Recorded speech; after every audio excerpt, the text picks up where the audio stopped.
Hi, greetings, fellow hunters. Well, look at Supernatural Season 5 now continues on with The Song Remains the Same. Dean is having a dream wherein he is receiving VIP treatment with two exotically clad girls who are dancing towards cherry pie. Suddenly, Anna appears and the dancers vanish. There's a moment of silence where Dean sheepishly explains that he was just working on a case. Anna smilingly mews and says she couldn't find him other than in a dream. Dean informs her that it's because Castiel did this thing, Ishinoki wording, into his ribcage. She balks at the mention of Castiel's name and tells Dean that Castiel betrayed her to her superiors, which resulted in her ending up in prison. Dean is surely concerned about her and tells her he was unaware. She tells him he shouldn't be so shocked that Castiel didn't tell him. He was just following orders like the good little soldier he has always been. Nevertheless, she has escaped, so they are now looking for her. She needs him to hurry and meet her at 225 Industrial. Before she tells him more, he wakes up. Anne arrives at the meeting place and finds Dean is not there. She is uneasy and calls out, asking who is there. The light sparking Castiel appears. Anne expresses disappointment that the Winchesters didn't trust her enough to show up themselves. But Castiel makes it clear that it is he that doesn't trust her, not them. He knows that if she's out of prison, it's not because she escaped, but because she hasn't been tasked with doing heaven's dirty work. She denies this and claims she's only there to help. He doesn't believe her, nor ever experienced the cost of heaven's persuasion. That's what causes Anna to tell him not to underestimate her after their time together and calls him out for handing her over to them in the first place.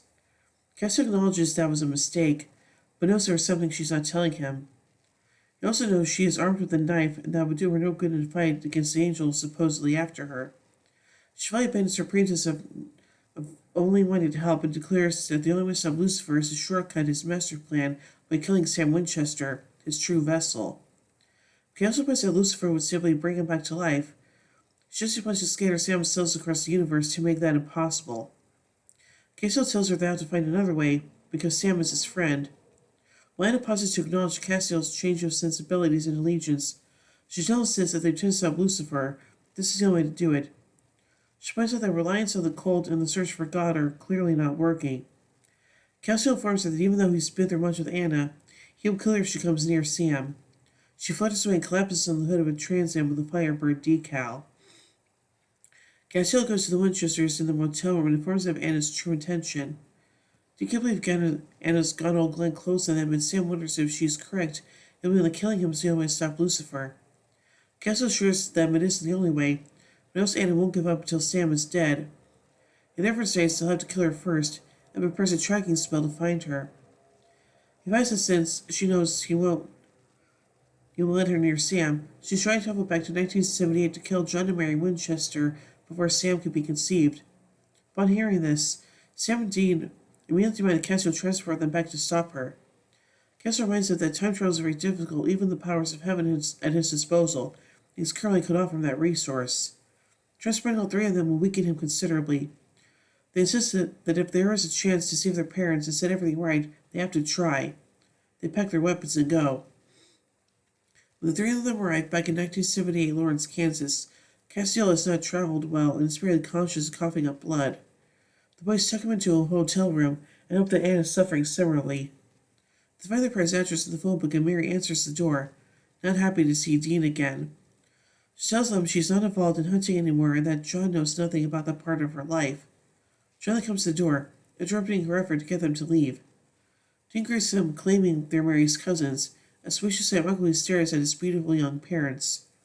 John is excited to meet members of Mary's family and invites them in, much to Mary's dismay.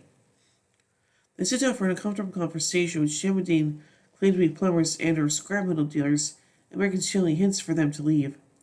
John is keen to have them stay for dinner, however, because he hasn't met anyone from Mary's side of the family.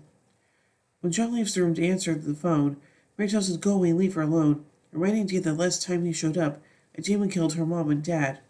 The terrified by she and John are in imminent danger, but she scoffs at the idea that angels even exist, much less that they would have any reason to harm her or John. Dean promises to explain everything, but for now they need to leave and head somewhere safe. Mary comes to trust what they're saying, but says she doesn't know how she can explain things to John, which alerts him to the fact that he has left the house. The phone call he answered was actually from Anna, who met with the voice of John's employer, Mr. Woodson, to lure John to the garage where he works.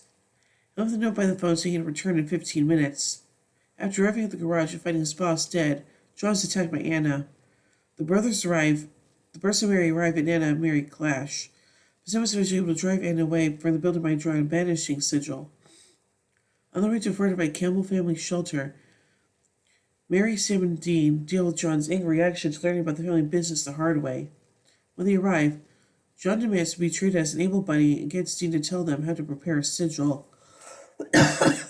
Sam approaches Sam while he's speaking and offers an apology for everything. John expresses his belief that their dad let his children anywhere near hunting, calling him an irresponsible bastard for not protecting them from it. Sam says he felt much the same way for a time and even hated him, but now knows that his dad was thrust into life as a result of the love of his life being killed, and died trying to do the best that he could for his children. Sam confesses that his dad died before he could tell him that he finally understood him and loved him. Meanwhile, Dean has a conversation with Mary in which he reveals that he and Sam are her sons. She doesn't believe until he shares things about her that he couldn't know otherwise. She's devastated to learn that she raised her kids as hunters. Dean has to inform her that she actually never had the chance to do that because she's killed by a demon exactly 6 months after Sam was born, and then tells her not to go into the nursery on that date, but just to take Sam and run.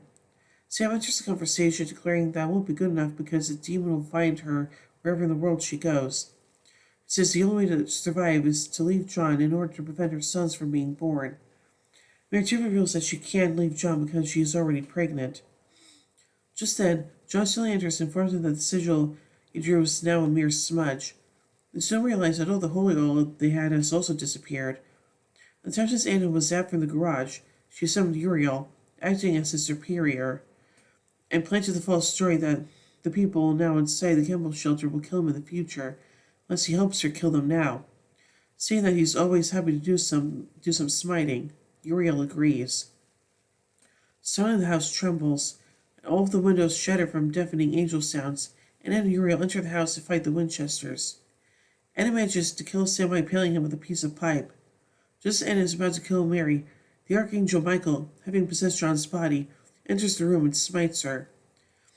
He sends to contract Uriel away with a snap and renders Mary unconscious after he assures her that John is all right.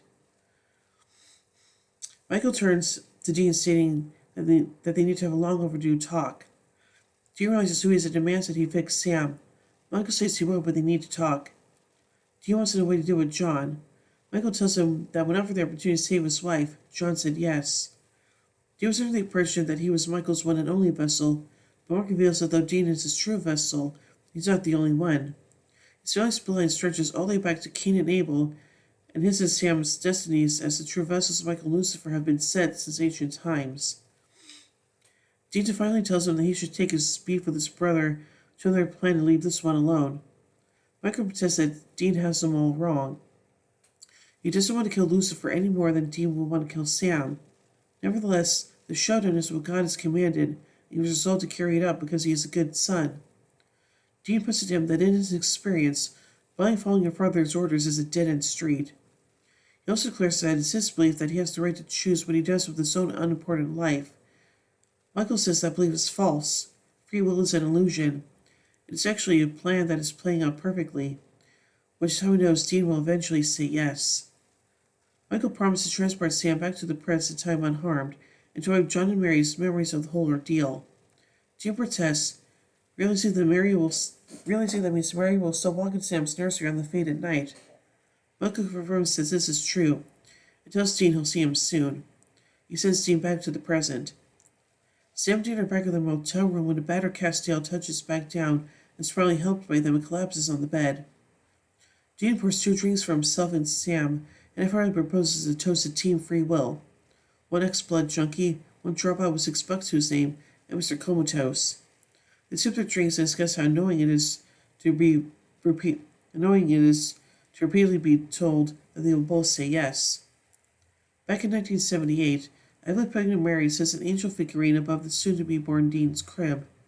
John asks where she got the idea, and Mary says it just came to her. After John leaves, Mary feels quite a kick there, It muses if this means Dean's in trouble, make him ready. She tells the boy, angels are watching over you. Aww. So anyway, let's take a look at some continuity from this episode. Rio was last seen in On the Head of a Pin. Ironically, he is listed by the same angel who killed his future self. And Milton was last seen in When the Levee Breaks. This is the first episode to feature the Archangel Michael. The failed attempt to kill Lucifer with the coldest reference to this episode. Previously in the Season 4 episode Heaven and Hell, the Winchesters worked to save Anna from being killed by Uriel and Castiel. Ironically, in this episode, she knowingly deliberately takes actions that will result in the two not existing.